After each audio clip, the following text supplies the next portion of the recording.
नमस्कार दोस्तों, स्वागत है आप लोगों का हमारे चैनल RKGS एकेडमी पर। चलिए देर ना करते हुए शुरू कर देते हैं। हम लोग मध्यकालीन भारत के इतिहास से एक चैप्टर। पिछले वीडियो में जाइए, आप लोग देखिए, मैंने कई सारी चीज़ें अपलोड कर रखी हैं, पढ़ा दिया है मैंने। मध्यकालीन भारत के इतिहास में कुतुबुद्दीन ऐबक का चैप्टर क्लोज है, यानी समाप्त कर दिया है मैंने। इल्तुतमिश का समाप्त कर दिया है मैंने। तो अब उसके बाद रजिया सुल्तान, आराम शाह को भी मैंने पढ़ा दिया है। इल्तुतमिश और आराम शाह को एक साथ मैंने पढ़ाया हुआ है। उसके बाद आ जाता है रजिया सुल्तान। तो आज का जो चैप्टर हमारा होगा उसमें पूरी तरह से एक समग्र अध्ययन करेंगे रजिया के बारे में, और कुछ नई चीज़ों, मतलब प्री प्लस मेंस दोनों दृष्टिकोण से देखा जाएगा। ठीक, तो चलिए स्टार्ट कर देते हैं। हमारा जो चैप्टर है रजिया सुल्तान।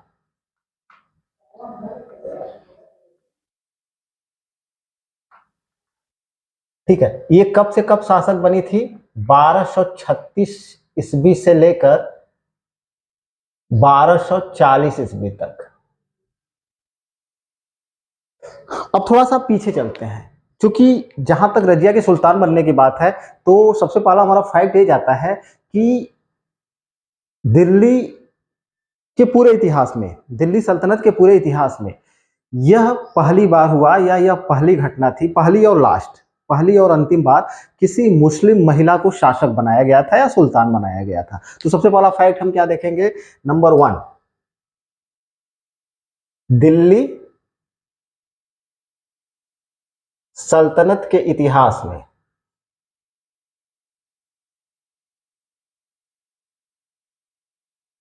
में यह प्रथम एवं अंतिम अवसर था जब किसी मुस्लिम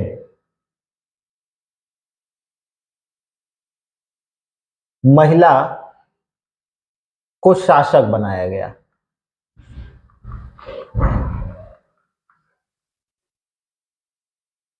ठीक है, तो ये वाला फैक्ट वनडे एग्जाम के दृष्टिकोण से और PCSRO टेस्ट एग्जाम के दृष्टिकोण से भी IMP है कि दिल्ली सल्तनत के अंतर्गत सबसे प्रथम मुस्लिम महिला शासक कौन थी, या सबसे अंतिम महिला मुस्लिम शासक कौन थी। तो हमारा ऑप्शन जाएगा रजिया सुल्तान थी। ये वाला फैक्ट IMP है। दूसरा फैक्ट अगर इसका देखें हम, तो इल्तुतमिश ने इसको अपना उत्तराधिकारी चुना हुआ था। तो यहां से भी क्वेश्चन बन करके आता है, इल्तुतमिश ने कब इसको अपना उत्तराधिकारी चुना था? तो इल्तुतमिश जब ग्वालियर अभियान से वापस लौट करके आता है, तब इसको अपना उत्तराधिकारी चुनता है। ग्वालियर अभियान से वापस लौटकर इल्तुतमिश ने रजिया को अपना उत्तराधिकारी चुना।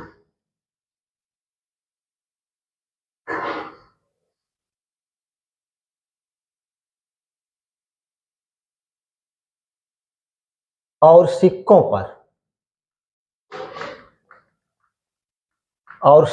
पर रजिया का नाम अंकित करवाया।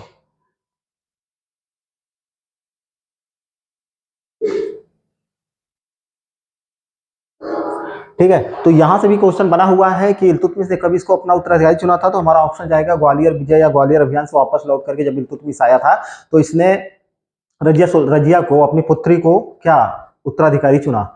अब इसमें भी रीजन ये है कि उसका जो पुत्र जिसका नाम नसीरुद्दीन महमूद था, वो उसकी मृत्यु हो चुकी थी और वही योग्य था जो सुल्तान बनने लायक था। बाकी उसके पुत्रों में कोई भी ऐसा योग्य नहीं था जिसको कि वह सुल्तान बना सकता था। इसलिए उसने रजिया को अपना उत्तराधिकारी चुना था। इसलिए उसने अपने सिक्कों पर इसके नाम को भी अंकित करवाया था। ठीक है, तो ये वाला फैक्ट भी IMP है। तीसरा अगर फैक्ट हम देखें, तो रजिया ने उम्दत उल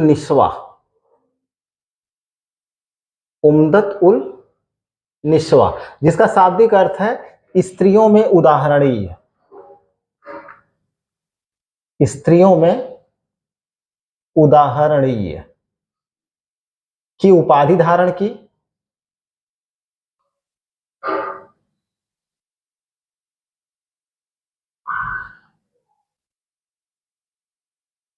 और सिक्कों पर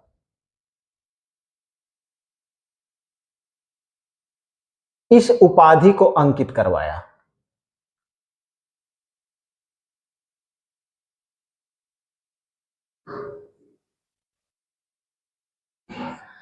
अब यहां से भी क्वेश्चन बना हुआ है कि उम्दतुल निस्वा किसकी उपाधि थी, तो हमारा ऑप्शन जाएगा उम्दतुल निस्वा, रजिया की उपाधि थी। और रजिया ने अपनी इस उपाधि को किस पर अंकित करवाया था, सिक्कों पर अंकित करवाया था, जिसका हिंदी रूपांतरण अगर कहें तो उसका मतलब होता है स्त्रियों में उदाहरणी। ठीक है, तो ये तीनों फैक्ट आईएमपी हैं रजिया के दृष्टिकोण से। अब यहाँ पे हम लोग देखेंगे, क्योंकि इल्तुतमिश ने यहाँ से भी थोड़ा सा कॉन्सेप्ट क्लियर करते हैं। इल्तुतमिश ने रजिया को सुल्तान बनाने में किसी भी तुर्क सरदार, या आपने कह सकते हैं कि तुर्कानी चहलगानी जिसका उसने गठन किया हुआ था, उन सरदारों से, तुर्की सरदारों से किसी भी प्रकार की राय मशवरा नहीं ली थी उसने। तो बाद में चल करके रजिया का विरोध इन्हीं तुर्की सरदारों ने किया हुआ था, और उन तुर्की सरदारों में क्या कौन कौन शामिल थे और कैसे कैसे क्या हुआ, आगे चल करके अभी देखते हैं इसको। अब अगले फैक्ट की अगर बात करें हम, तो यहाँ पे एक कथन आता है मिनहाज उस सिराज का। इतिहासकार हैं मिनहाज उस सिराज के अनुसार, मिनहाज उस सिराज ने क्या बोला था कि राज्य में, यानी रजिया के गद्दी पर बैठते ही, इनका ये वाला कथन आईएमपी है, एग्जाम के दृष्टिकोण से पूछा भी गया, राज्य में शांति और व्यवस्था स्थापित हो गई,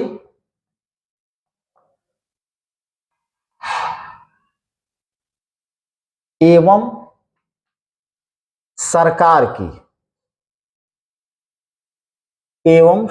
की या सल्तनत की सत्ता दूर दूर तक फैल गई।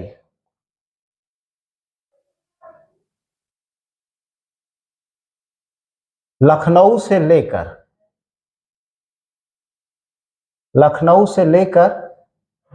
देवल तक के सभी मलिकों एवं अमीरों ने, सभी मलिकों एवं अमीरों ने अपनी आज्ञाकारिता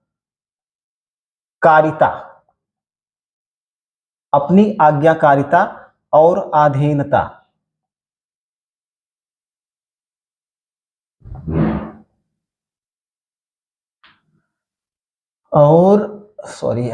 अधीनता अभिव्यक्त की। ये कथन किसका है, तो हमारा ऑप्शन जाएगा मिनहाज उस सिराज का है। ये कथन आईएमपी है, इसलिए मैंने इस कथन को लिखा है। तो मिनहाज उस सिराज जो इतिहासकार हैं, उनकी पुस्तक तबकात नासिरी है। तो इन्होंने ये कथन जो कहा हुआ है, इसको आप लोगों को याद करके रखना है। और किसके बारे में कहा है, जब रजिया सुल्तान दिल्ली की शासक बनी थी, उस समय इन्होंने ये वाला कथन इन्होंने बोला था। ठीक है, अब इसके बाद हम देखते हैं पांचवा, हम रुकनुद्दीन फिरोज शाह के खिलाफ रजिया ने शुक्रवार यानी जुम्मे के नमाज के दिन लाल वस्त्र धारण करके दिल्ली की जनता के सामने गई थी और न्याय मांगा था कि हमको इल्तुतमिश ने क्या किया है, हमारे पिता ने हमको उत्तराधिकारी चुना हुआ है, इसलिए आप लोग मेरी मदद करिए। तो दिल्ली की जनता ने प्रथम बार रजिया को या किसी महिला को शासक बनाने में अपना महत्वपूर्ण योगदान दिया था। ये वाला फैक्ट आईएमपी है। तो इस फैक्ट को हम पांचवें में लिख लेते हैं कि रजिया ने शुक्रवार को नमाज के वक्त दिल्ली की जनता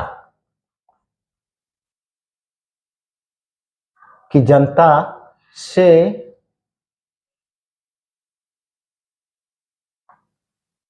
अपना सहयोग मांगा था।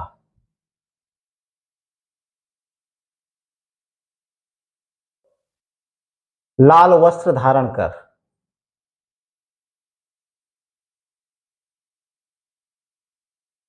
ये वाला एमपी है, क्योंकि उस समय इल्तुतमिश के समय में मैंने हम लोगों ने एक चीज देखा हुआ है कि उसके महल के सामने संगमरमर की दो शेर की मूर्तियां लगी हुई थी और उसमें जंजीर बांध घंटियां लगी हुई थी। जंजीर को खींचने के बाद घंटियां बजती थी और जिसको भी न्याय चाहिए होता था, जो न्याय मतलब जिसको न्याय चाहिए होता था, वो क्या करता था कि उन घंटियों को बजाता था और उसको न्याय मिलता था।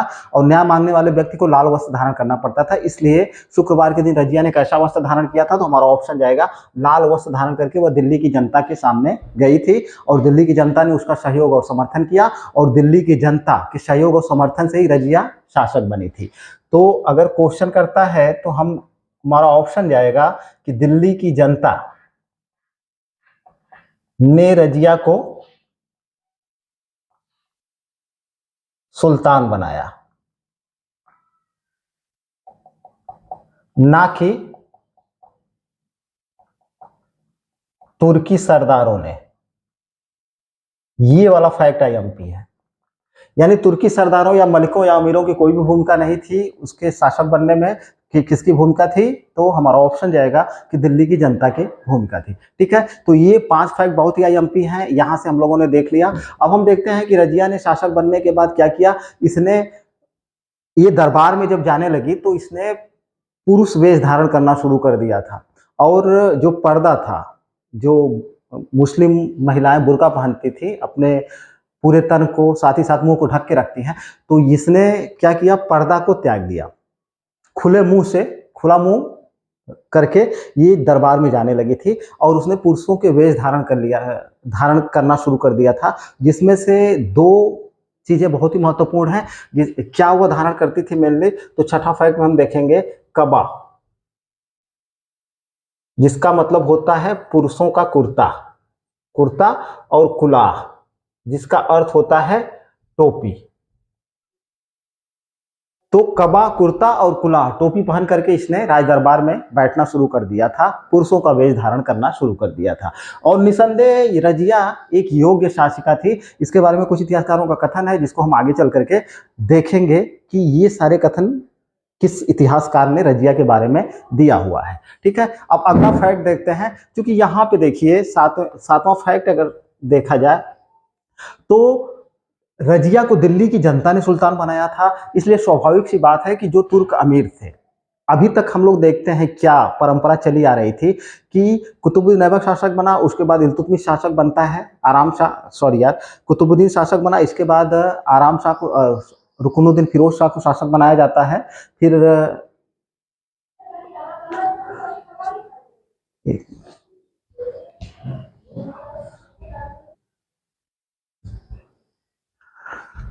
हाँ, सॉरी, हम लोग देखते हैं कि रुकनुद्दीन फिरोज शाह के विरुद्ध रजिया ने क्या मांगा था, दिल्ली की जनता से सहयोग मांगा हुआ था और दिल्ली की जनता ने उसका भरपूर सहयोग किया था। अब यहाँ पे एक समस्या खड़ी हो जाती है कि हम लोगों ने देखा है कि जब आराम शाह शासक बना और आराम शाह के बाद इल्तुतमिश आया, तो यहाँ पे तुर्की जो सरदार थे उनका वर्चस्व धीरे धीरे बढ़ना शुरू हो गया था, यानी कि शासक बनाने में इनकी भूमिका बढ़ गई थी और जितने भी उच्च पद होते थे या अच्छे पद होते थे इनको ही दिया जाता था। अब पहली बार इसने क्या किया, रजिया ने तुर्की जो सरदार थे, दो तुर्कान चहलगानी, मेनली इसके 40 लोगों का जो दल था उसमें तुर्क सरदार यानी तुर्की लोग ही नियुक्त किए जाते थे। तो इन तुर्की सरदारों की शक्ति को तोड़ने का प्रयास किया और गैर तुर्क शासक वर्ग को संगठित करने का प्रयास किया। ये दिल्ली की पहली महिला सुल्तान या सुल्तान है। तो अगर ये वाला फैक्ट देखा जाए तो रजिया दिल्ली की पहली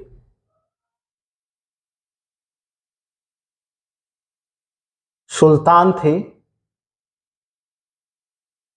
जिसने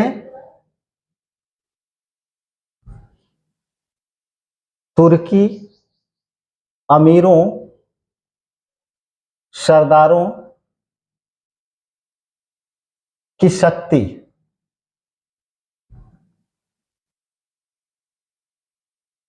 को तोड़ने का प्रयास किया,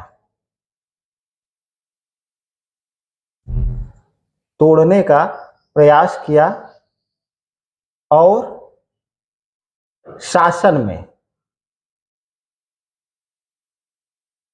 गैर तुर्की शासक वर्ग को संगठित करने का प्रयास किया,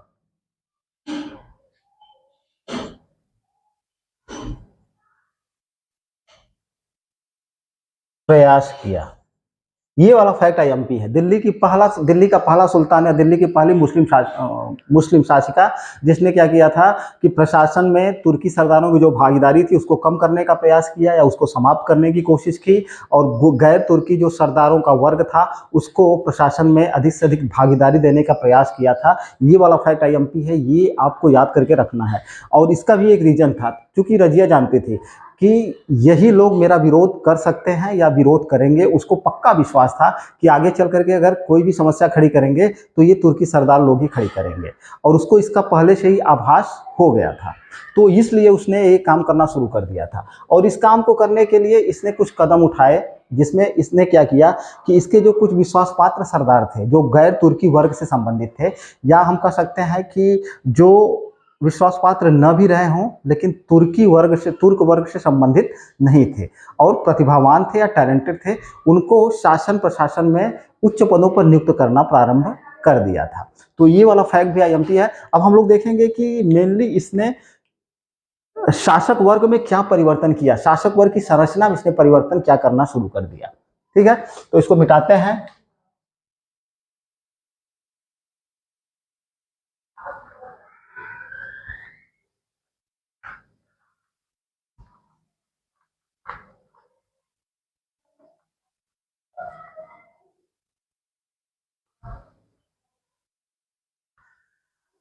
सबसे पहले हम लोग देखते हैं कि सबसे पहले जब इसका राज्यारोहण हुआ तो इसका विरोध किसने किया था।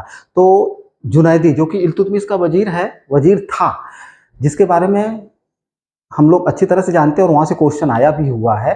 तो सबसे पहले इसका विरोध किसने किया था, तो सबसे पहला फैक्ट हमारा जो जाता है कि मलिक जुनैदी ने रजिया के राज्यारोहण का विरोध किया।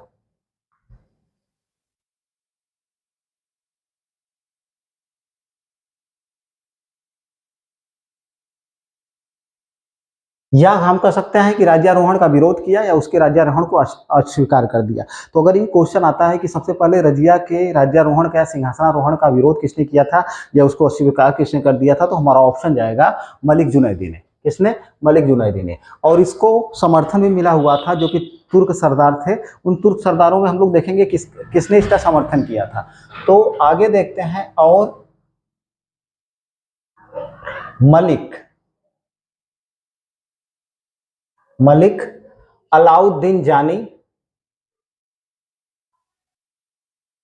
मलिक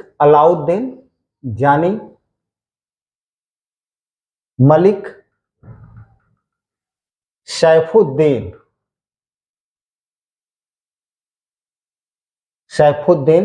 कूची ने जुनैदी, एक और है यार, कूची और मलिक इजुद्दीन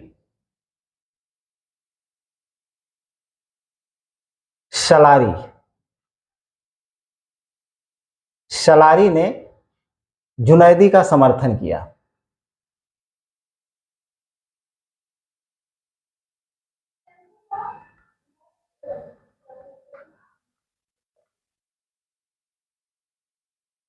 ठीक है, ये चीज बहुत ही आईएमपी है। यहाँ से अगर क्वेश्चन बनता है कि सबसे पहले जुनैदी ने, इसका नेतृत्व एक तरह से कहा जाए तो जुनैदी ने किया था। सबसे पहले इसी ने राज्यारोहण या रजिया के सिंहासनारोहण का विरोध किया।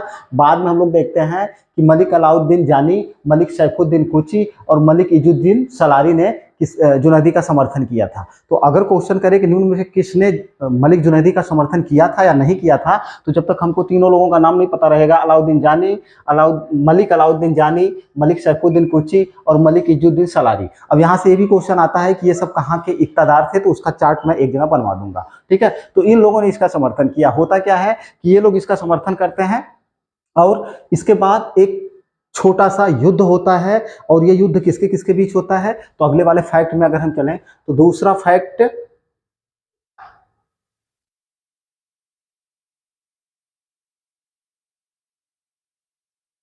रजिया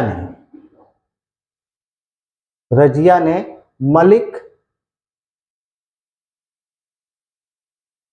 नुसरतुद्दीन तैसी, ये अवध का, जिसको अवध का इक़्तिदार नियुक्त किया था रजिया ने, नुसरतुद्दीन तैसी को विद्रोहियों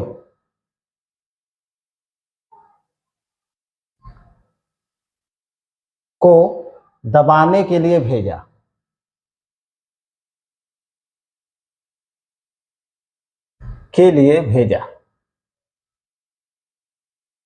ठीक है, अब यहां पे हम लोग देखते हैं कि ये चारों षड्यंत्रकारी जो लोग थे, ये लोग दिल्ली सीधे प्रवेश नहीं कर सकते थे या दिल्ली पर आक्रमण नहीं कर सकते थे। उसका सबसे बड़ा रीजन क्या था कि दिल्ली में रजिया को पराजित किया जाना बहुत ही मुश्किल था, क्योंकि दिल्ली में रजिया को जनता का पूरा समर्थन प्राप्त था। तो इसमें होता क्या है कि जब ये लोग मिल करके इसके विरुद्ध षड्यंत्र रचते हैं, इसके विरुद्ध विद्रोह करते हैं, तो रजिया ने किसको भेजा इस विद्रोह को दबाने के लिए, तो हमारा ऑप्शन जाएगा मलिक नुसरतुद्दीन तैसी को। और ये अवध का कहाँ का इक़्तिदार था, तो हमारा ऑप्शन जाएगा अवध का इक़्तिदार था। और किसने इसको अवध का इक़्तिदार बनाया था या सूबेदार बनाया था, तो हमारा ऑप्शन जाएगा रजिया ने इसको अवध का इक़्तिदार या सूबेदार बनाया था। ठीक है, लेकिन होता क्या है के लिए भेजा, तीसरे फैक्ट में, लेकिन मलिक सैफुद्दीन कुची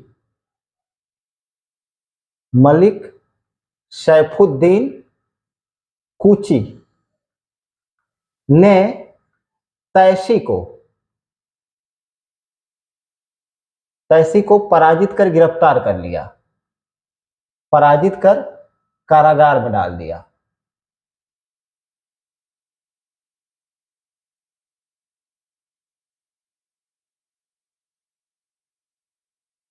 जहां पे इसकी मृत्यु हो जाती है। ये अब यहां से देखते हैं हम लोग कि ये मलिक सैफुद्दीन जो कुची होता है, ये तैसी को, जिसको रजिया ने भेजा था, इसको पराजित करता है और इसको कारागार में डाल देता है और कारागार में इसकी मृत्यु हो जाती है। अब रजिया के लिए यह असहनीय था। अब वो विद्रोहियों का सबक सिखाने के लिए उसने क्या किया, दिल्ली से बाहर कदम रखा। दिल्ली से बाहर आती है और यमुना नदी के किनारे अपना शिविर लगाया। फिर हम क्या देखेंगे चौथे फैक्ट में, रजिया ने दिल्ली से बाहर आकर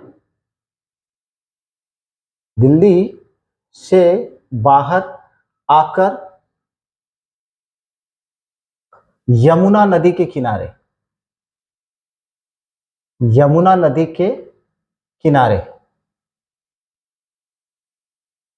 अपना शिविर लगाया।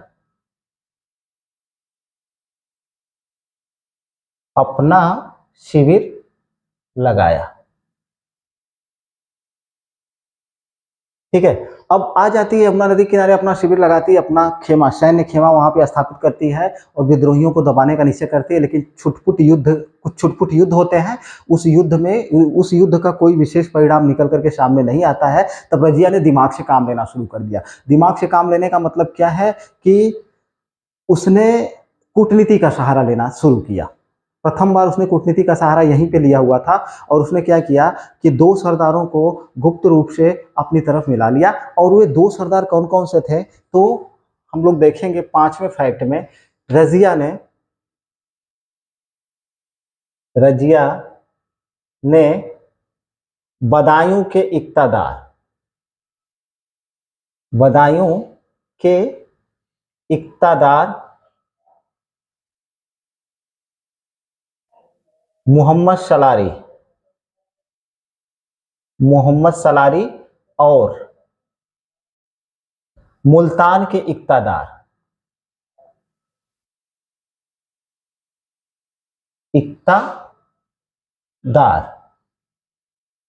कबीर खां एयाज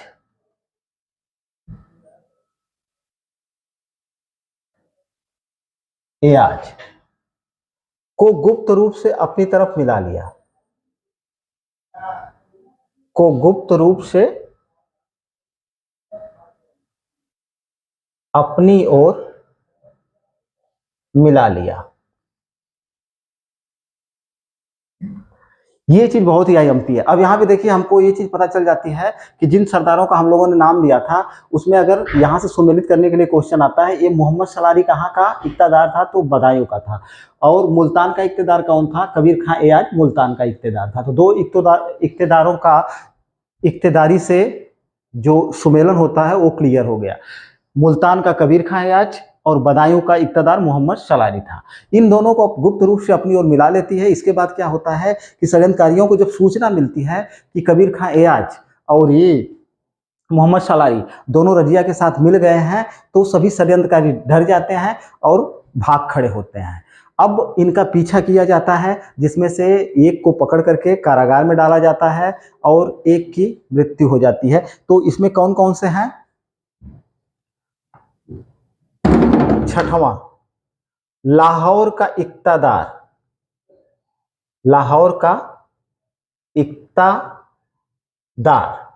मलिक अलाउद्दीन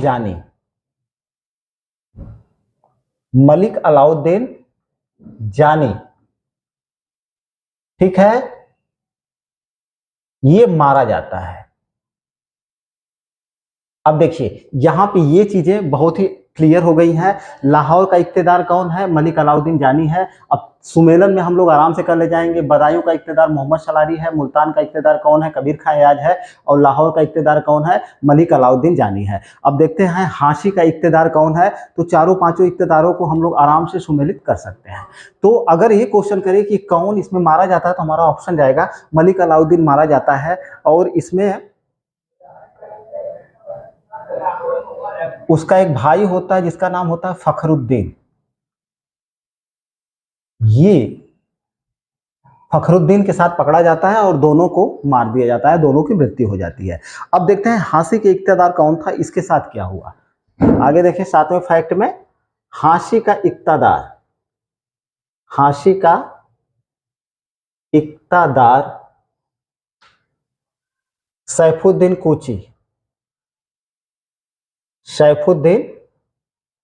कूची पकड़ा गया।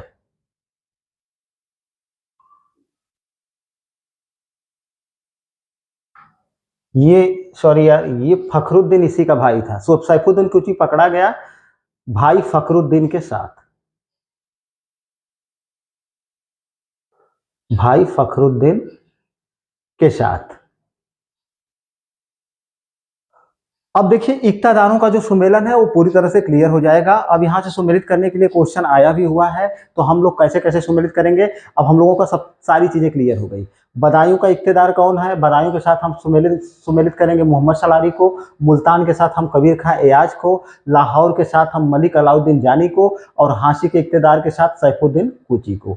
ये सभी आईएमपी हैं, इनके पदों के साथ इसका सुमेलन एग्जाम में आया हुआ है और आ भी सकता है। तो ये चारों लोगों का बहुत ही आईएमपी है, इनका सुमेलन करने के लिए आता रहता है। ठीक है, तो सैफुद्दीन कूची पकड़ा जाता है अपने भाई फखरुद्दीन के साथ। और अब देखते हैं जुनैदी का क्या हाल हुआ। 8वां, जुनैदी जो इल्तुतमिश का वजीर था, जुनैदी सिरमूर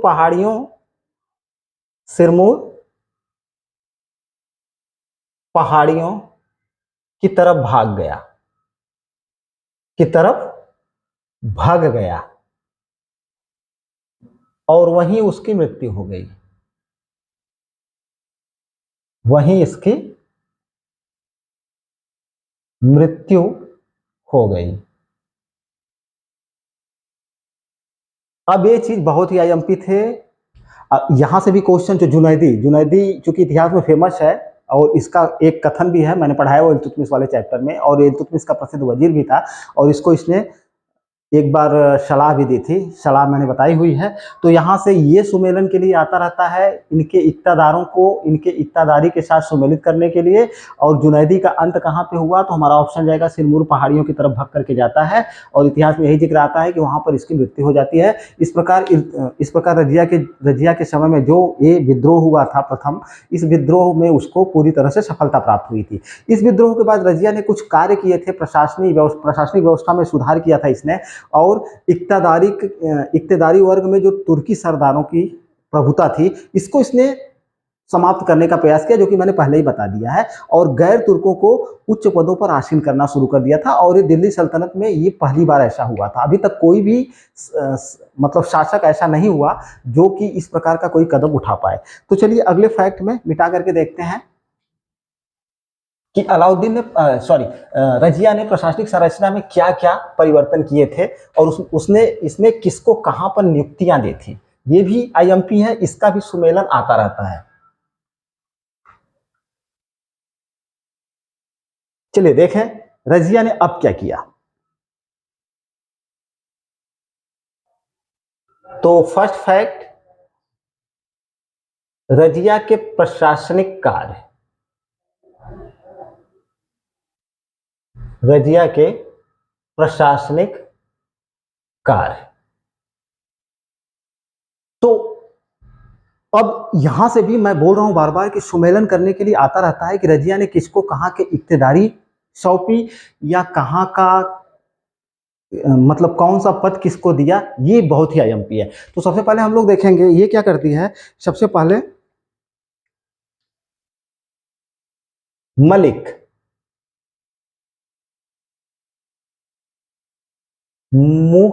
मुहजाबुद्दीन को मुहजाबुद्दीन को वजीर का पद देती है, यानी प्रधानमंत्री का पद किसको देती है, मलिक मुहजाबुद्दीन को देती है। दूसरा, मलिक सैफुद्दीन मलिक सैफुद्दीन ऐबक बहतू, इसको क्या बनाती है, आरिज मुमालिक।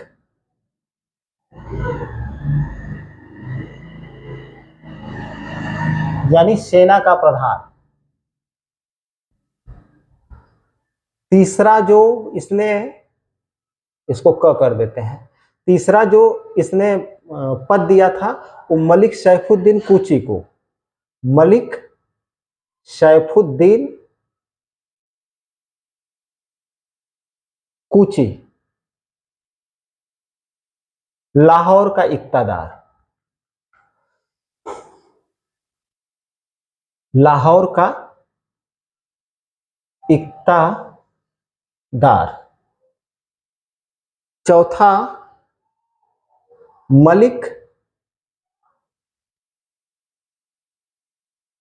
मलिक एक कबीर, मलिक एक कबीर इख्तियारुद्दीन।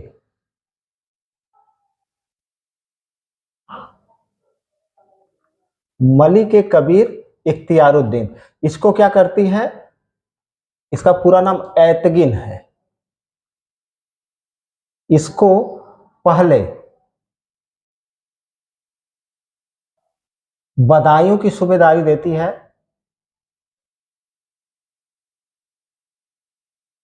सूबेदारी। बाद में क्या करती है इसको, बाद में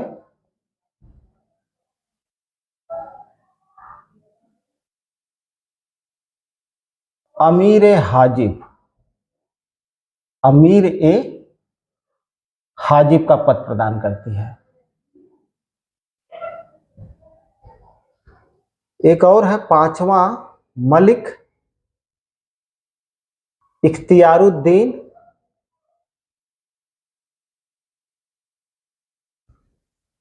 अल्तुनिया,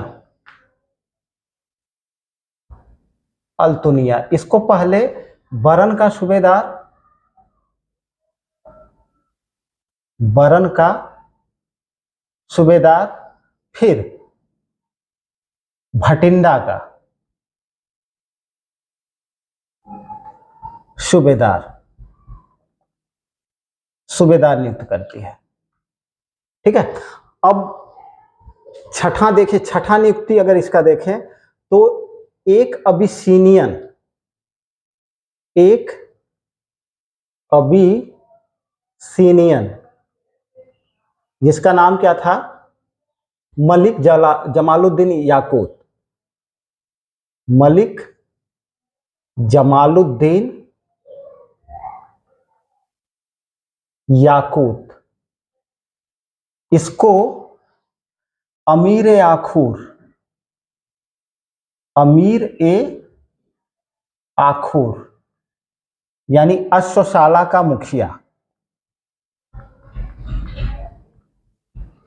का मुखिया का पद प्रदान करती है।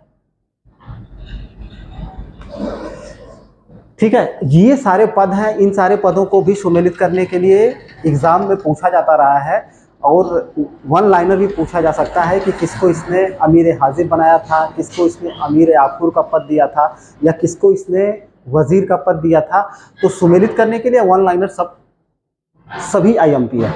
मलिक मुहाजिबुद्दीन को क्या बनाती है, तुम्हारा ऑप्शन जाएगा वजीर बनाती है। मलिक सैफुद्दीन ऐबक बहतू को क्या बनाती है, आरिज मुमालिक यानी सेना का प्रधान, सेना का प्रधान।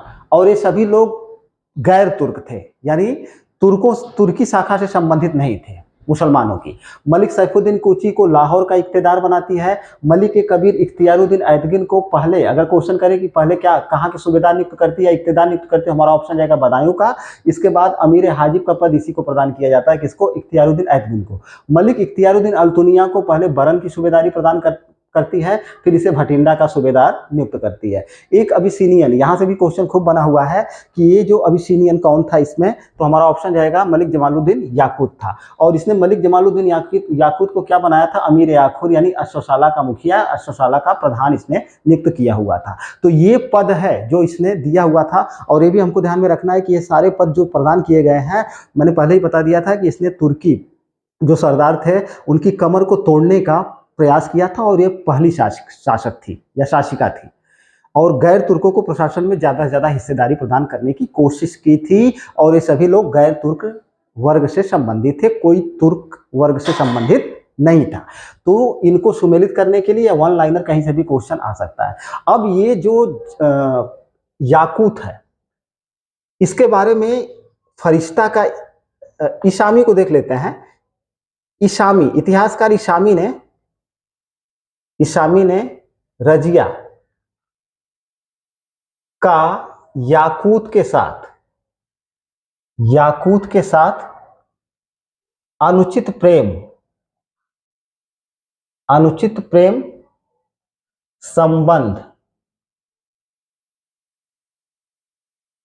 संबंध का आरोप लगाया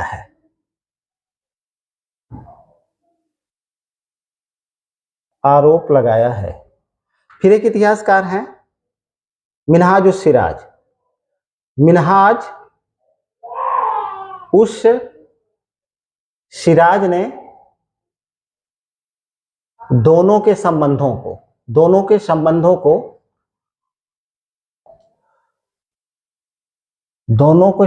को निष्कलंक बताया है।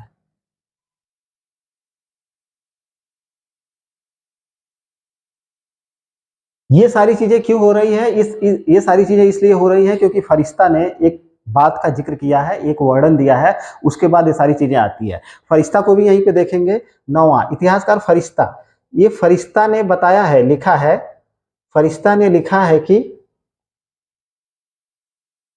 है कि याकूत रजिया को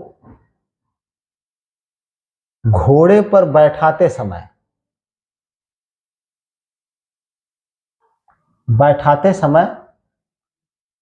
अपने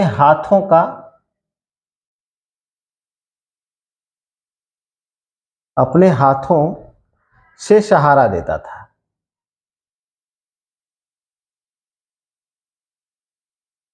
ये सारे फैक्ट बहुत ही आईएमपी है। किस इतिहासकार ने ये लिखा है कि याकूत रजिया को, जब रजिया घोड़े पर बैठती थी तो उसको याकूत हाथों का सहारा देता था, तो हमारा ऑप्शन जाएगा फरिश्ता ने लिखा है। अगर क्वेश्चन करें कि किसने जो है याकूत और रजिया के बीच अनुचित प्रेम संबंध का आरोप लगाया है, तो हमारा ऑप्शन जाएगा ईशामी ने लगाया है। और किस इतिहासकार ने दोनों के संबंधों को निष्कलंक बताया है, यानी कि इसका खंडन किया है, तो हमारा ऑप्शन जाएगा मिनहाजुस सिराज ने इसका खंडन किया है। तो ये तीनों फैक्ट आईएमपी है, तीनों फैक्ट हमको याद करके रखने होंगे एग्जाम के दृष्टिकोण से। ठीक है, तो ये सारी चीजें रजिया रजिया से बहुत ही आईएमपी। अब हम लोग देखेंगे 10वां फैक्ट। एक बिहार का विद्रोही सरदार था, बिहार के विद्रोही सरदार, विद्रोही सरदार तुगरिल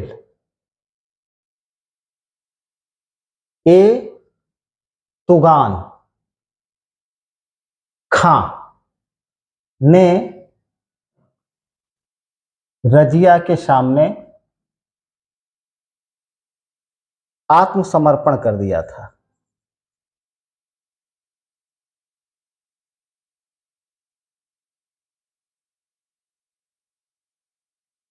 ठीक है, बिहार में किसने विद्रोह किया था रजिया के खिलाफ, तो हमारा ऑप्शन जाएगा तुगरिल ए तुगान खां ने किया था, और इसने बाद में रजिया के सामने आत्मसमर्पण कर दिया था, यानी कि उसकी अधीनता को स्वीकार कर लिया था। इस प्रकार हम देखते हैं कि रजिया सैनिक दृष्टिकोण से भी क्या थी, योग्य शासक या शासिका थी। ठीक है, तो इसको मिटाते हैं, अब आगे चलते हैं। रजिया के शासनकाल में अब क्या हो रहा है इसको देखते हैं।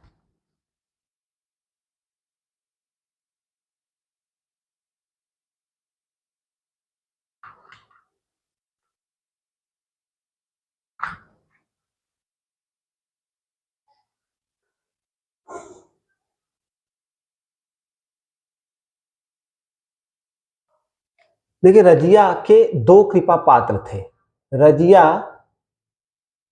के दो कृपा पात्र जिन पर रजिया की विशेष कृपा थी। रजिया के दो कृपा पात्र सरदार, अल्तोनिया, अल्तोनिया एवं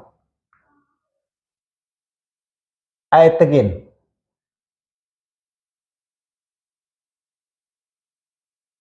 ने रजिया के विरुद्ध षड्यंत्र रचा।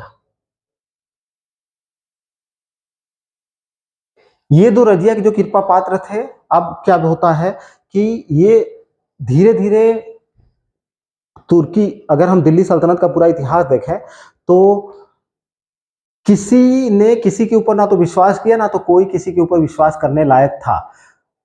यहाँ पे हम लोग देखते हैं कि अल्तुनिया और ऐतगिन को रजिया ने अच्छे पद प्रदान किए थे, लेकिन बाद में यही चल करके क्या करते हैं, अल्तुनिया के विरुद्ध षड्यंत्र रचना प्रारंभ कर देते हैं। और जब ये दोनों इसके विरुद्ध षड्यंत्र रचते हैं तो उसमें क्या होता है कि कबीर खां एयाज, कबीर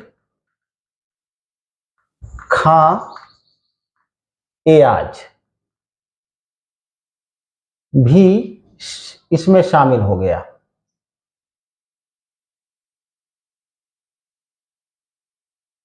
इसमें शामिल हो गया।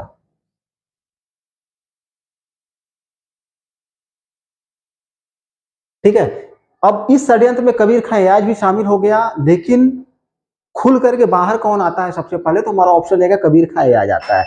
तो सर्वप्रथम दूसरा फैक्ट देखें तो सर्वप्रथम कबीर खां एयाज, कबीर खां एयाज ने विद्रोह किया, खुले रूप से सामने आ गया, विद्रोह किया।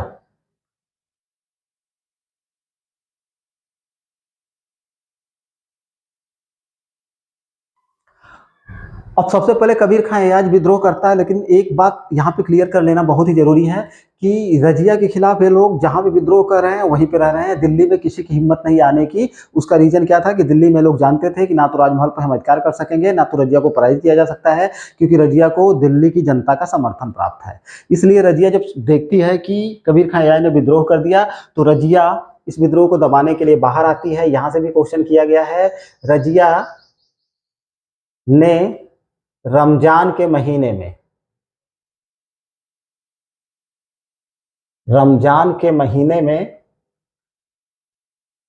गर्मी के दिनों में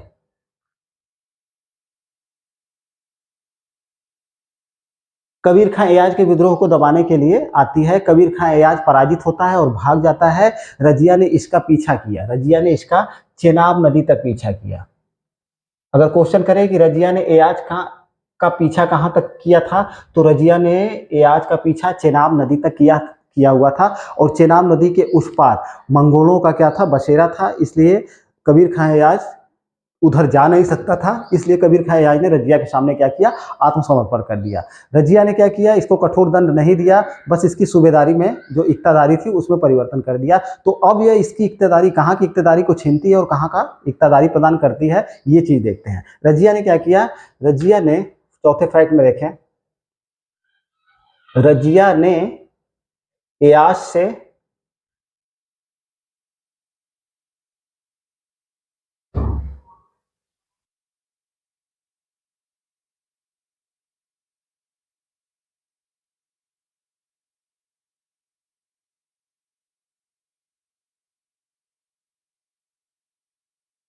हाँ, एयाज से लाहौर, ठीक, लाहौर की सूबेदारी छीन ली। पहले यह लाहौर का था, लाहौर की सूबेदारी छीन ली और मुल्तान का सूबेदार बनाया।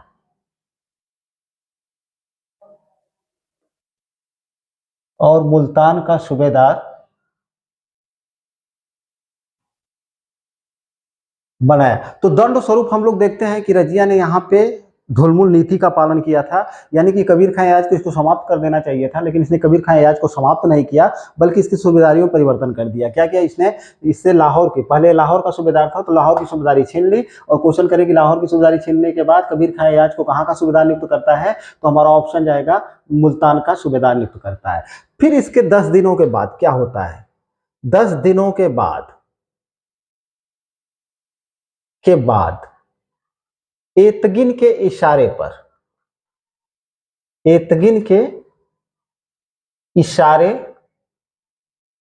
पर भटिंडा के सूबेदार, पीछे हम लोग देख चुके हैं कि भटिंडा का सूबेदार या इक्तेदार कौन था, भटिंडा के सूबेदार अल्तुनिया, अल्तुनिया ने विद्रोह किया।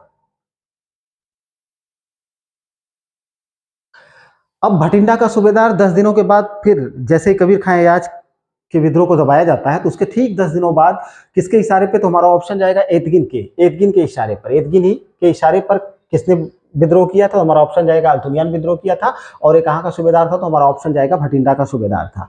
अब रजिया इस विद्रोह को दबाने के लिए तबर हिंद की तरफ बढ़ती है। रजिया इस विद्रोह को दबाने के लिए तबर हिंद की तरफ बढ़ी, हिंद की तरफ बढ़ी।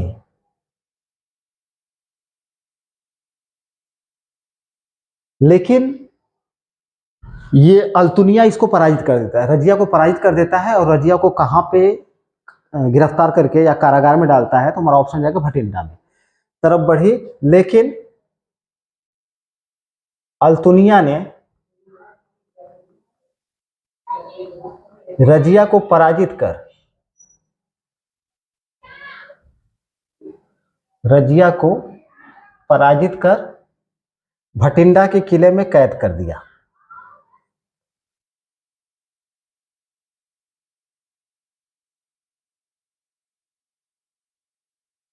कैद कर दिया।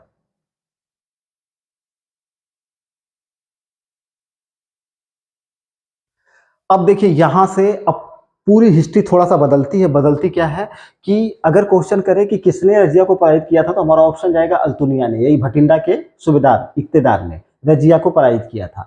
और कहाँ पे इसको पराजित करके बंदी बना के रखा था, तो भटिंडा के किले में कैद कर बंदी बना करके रखा था। अब जैसे ही रजिया गिरफ्तार हो जाती है, वैसे ही दिल्ली में जो तुर्क सरदार होते हैं वो क्या करते हैं, तुर्क सरदारों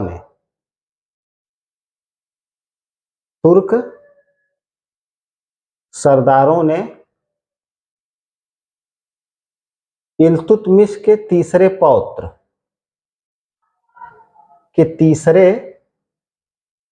पौत्र बहराम शाह को शासक बनाया।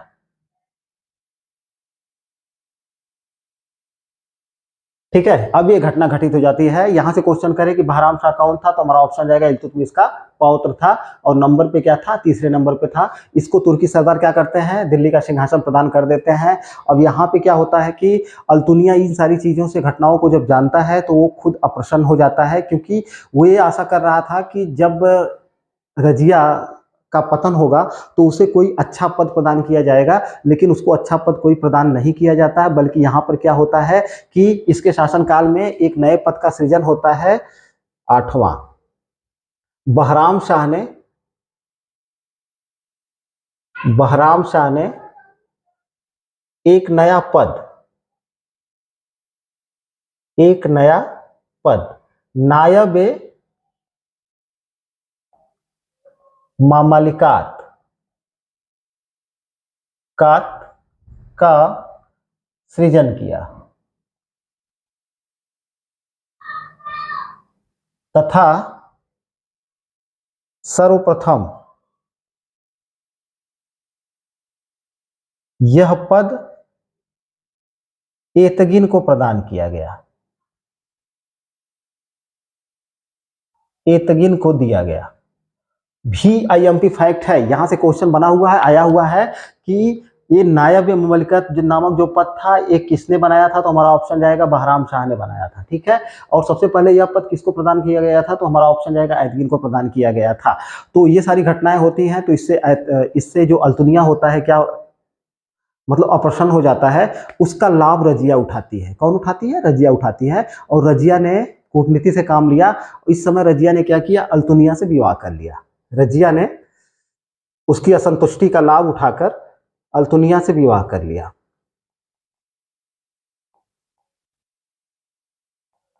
अल्तुनिया से विवाह कर लिया। ठीक है, अब ये दोनों विवाह के बंधन में बच जाते हैं। तो ये भी फैक्ट IMP है कि रजिया का विवाह किससे हुआ था, तो हमारा ऑप्शन रहेगा अल्तुनिया से हुआ था। इसके बाद क्या होता है, बहराम शाह क्या करता है, बाद में एतगिन की हत्या करवा देता है। बहराम शाह एतगिन की हत्या करवा देता है, क्योंकि यह शासन में इसके हस्तक्षेप को स्वीकार नहीं कर सकता था। बहराम शाह ने एतगिन की हत्या करवा दी, एतगिन की हत्या करा दी, और प्रशासन के सारी जिम्मेदारियां अपने हाथों में संचित कर ली। तो ये घटनाएं घटती हैं। इसके बाद होता क्या है कि अल्तुनिया जाटों को, राजपूतों को, खोखरों को अपनी तरफ मिलाता है, और इसके बाद दिल्ली की तरफ कूच करता है। लेकिन बहराम शाह से रजिया और अल्तुनिया दोनों क्या होते हैं, पराजित हो जाते हैं। बहराम शाह से दोनों पराजित हो जाते हैं। अब इसके बाद देखेंगे हम लोग थोड़े से फैक्ट और हैं।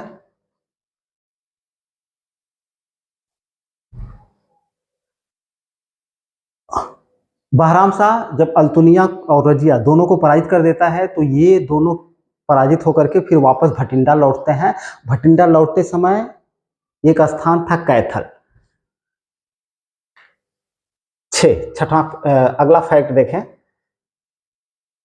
भटिंडा वापस लौटते समय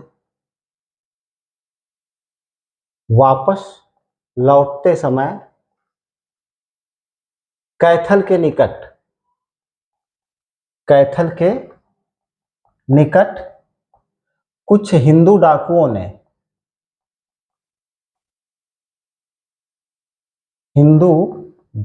ने दोनों की 25 दिसंबर 25 दिसंबर 1240 ईस्वी को हत्या कर दी, जब ये दोनों एक पेड़ के नीचे आराम कर रहे थे।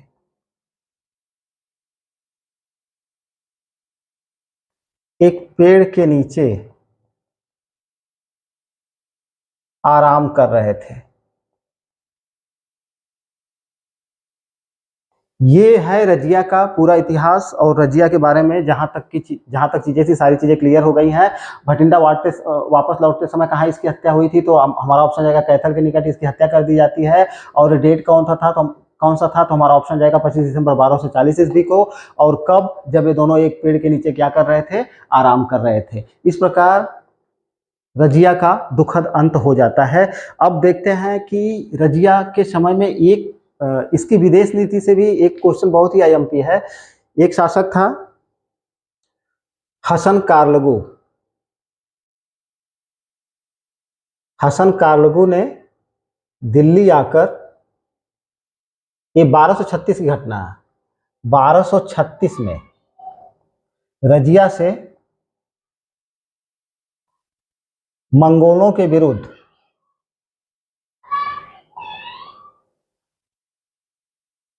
विरुद्ध सहायता मांगी।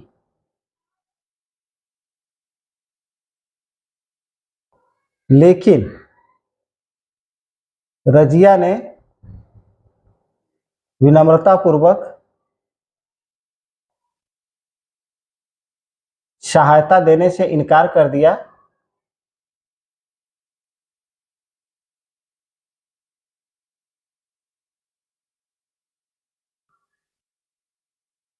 और वरन की आय देने का प्रस्ताव रखा। ये बहुत ही आईएमपी है। रजिया की विदेश नीति हम देखते हैं कि पूरी तरह से उसके पिता के ही समान थी, यानी इल्तुतमिश ने जैसी नीति अपनाई थी वैसी नीति इसने भी अपनाई थी। जब 1236 ईस्वी में मंगोलों के बीच सहायता के लिए कौन आया था, तो हमारा ऑप्शन आएगा हसन कारलगू आया था। तो हसन कारलगू के निवेदन को रजिया ने विनम्रतापूर्वक क्या किया था, अस्वीकार किया था, और ये कहा था कि हम आपको वरन की आय देने के लिए सहमत हैं, लेकिन हम मंगोलों के विरुद्ध आपकी सहायता नहीं कर सकते हैं। इस प्रकार कूटनीति पूर्वक उसने मंगोलों से जो शत्रुता हो सकती थी उसको इसने, इस खतरे को क्या कर दिया, समाप्त कर दिया था। तो विदेश नीति भी इसकी सही थी। सैनिक दृष्टिकोण से हम लोग देखते हैं कि ये पूरी तरह से हर जगह लगभग सफल रही थी, लेकिन शासक के रूप में यह असफल हुई। उसका सबसे बड़ा रीजन क्या है, तो उसके सबसे बड़े रीजन की तरफ अगर हम चलें तो कुछ चीजें हैं इस रजिया से जो कि बहुत ही आईएमपी है, उसको देखना हमारे लिए बहुत ही जरूरी रहेगा। आईएमपी है। कुछ इतिहासकार बोलते हैं कि रजिया का स्त्री होना उसकी असफलता का मुख्य कारण थी। उसकी असफलता का मुख्य कारण थी, ठीक है। लेकिन आधुनिक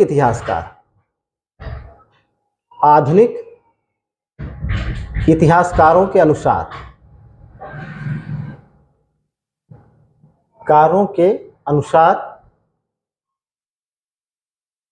तुर्की सरदारों की महत्वाकांक्षा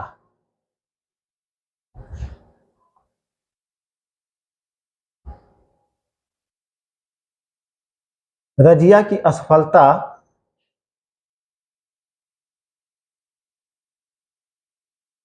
का मुख्य कारण थी। ये चाहे जो कुछ भी हो, जैसे देखिए पुराने इतिहासकार जो हैं, जो ट्रेडिशनल इतिहास लिखे हैं, उन्होंने लिखा है कि रजिया का स्त्री होना ही उसकी सबसे बड़ी कमजोरी थी या उसकी असफलता का सबसे बड़ा कारण था। लेकिन आधुनिक इतिहासकार इसको नहीं मानते हैं। उनका कहना है कि जो तुर्की सरदार थे, जो तुर्कान चहलगानी के सरदार थे, उनकी महत्वाकांक्षा रजिया के पतन का मुख्य कारण बनी थी या उसकी असफलता का कारण बनी थी।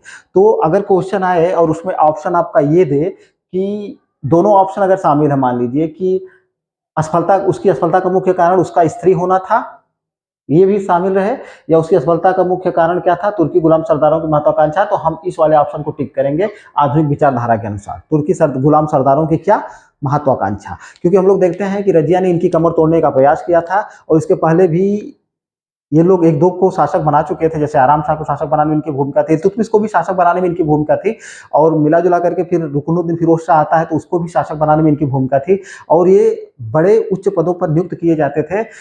तो इनको यह असहनीय था, इनके लिए असहनीय था कि गैर तुर्क वर्ग के जो लोग हैं वो प्रशासन में आए और ये प्रशासन से इनको हटा दिया जाए, या प्रशासन में जो इनकी भूमिका होती थी वो कमजोर पड़े या कहीं से खतरे में पड़े, ये इसको स्वीकार नहीं कर सकते थे। इसीलिए इन्होंने क्या किया, रजिया के खिलाफ विद्रोह किया था और अंत में जाकर के सफलता पाई। तो हम लोग देखते हैं ये सारे फैक्ट रजिया से बहुत ही अयमती है। यहाँ पे एक इतिहासकार है के निजामी। के निजामी के कथन को ध्यान देना बड़ा ही आवश्यक है। के निजामी के अनुसार, के निजामी क्या बोलते हैं कि इल्तुतमिश, निसंदेह लिखते हैं, निसंदेह इल्तुतमिश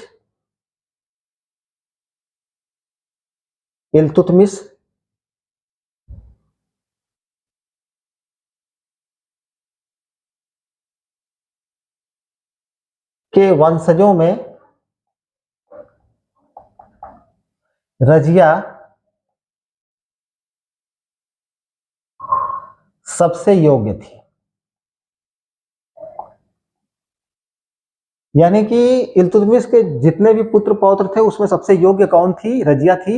ये कौन मानता है? के निजामी जी मानते हैं। इसी प्रकार से मिनहाजुल सिराज जी ने भी कहा था कि चरित्र आचरण वगैरह में रजिया क्या थी, चाहे सैनिक प्रतिभा हो, इल्तुतमिश के अन्य पुत्रों में क्या थी? सबसे योग्य थी। तो मिला जुला करके हम लोग देखते हैं कि रजिया का शासनकाल इस प्रकार से चला और रजिया का अंत 1240 ईस्वी में हो गया, और इसके अंत में सबसे मुख्य भूमिका निभाई थी तुर्की सरदारों ने।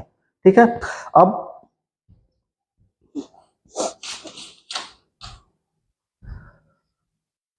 एक फैक्ट और देख लेते हैं। रजिया ने कुल 3 वर्ष 6 माह और 6 दिन तक शासन किया था।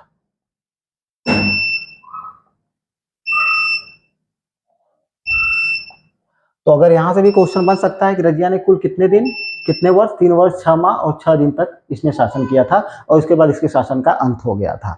इसके बाद कौन शासक बनता है? अब चलेंगे हम लोग। मैंने कहा कुतुबुद्दीन ऐबक मैंने पढ़ा दिया है, आराम शाह इल्तुतमिश पढ़ा दिया है, रुकनुद्दीन फिरोज शाह को पढ़ा दिया है। अब ये वाला जो मैंने चैप्टर पढ़ाया है मैं क्रम से चल रहा हूँ ताकि तैयारी पूरी तरह से होती रहे। फिर मैंने रजिया को भी क्लियर करवा दिया है, और रजिया के बाद अब अगले शासक को हम नेक्स्ट वीडियो में देखेंगे। फिलहाल वीडियो को प्लीज लाइक करें, शेयर करें और चैनल को सब्सक्राइब करें। एक बार फिर से वीडियो देखने के लिए बहुत बहुत धन्यवाद।